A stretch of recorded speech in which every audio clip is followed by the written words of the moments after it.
ऐसा लगता है महबूब अहमद, हमारी तुम्हारी कहानी कुछ ठहर गई है।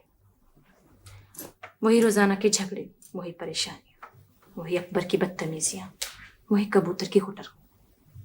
कहानी कुछ आगे नहीं बढ़ रही, रुक गई। तुम्हें कहानी के ठहर जाने का दुख है जहानारा? तुम्हें नहीं है? खुदा का शुक्र अदा करो जहानारा कि तुम्हारी हमारी कहानी ठहर गई है।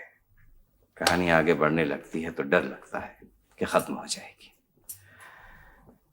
खैर मैं नहीं चाहता जहानारा कि तुम्हारी हमारी कहानी कभी खत्म हो। कहानी को तो एक रोज खत्म होना ही है, क्योंकि ना तो तुम टार्जन हो और ना मैं कोई रोजनाम।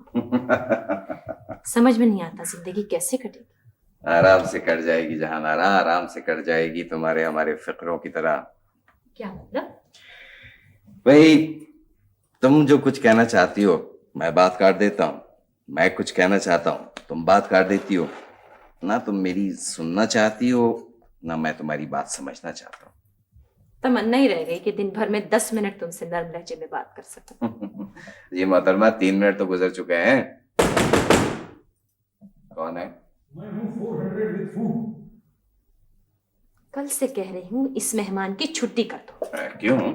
ना तो इसके शेरों में कोई वजन है और ना इसकी हरकतों। इससे कह दो अंदर मत आए।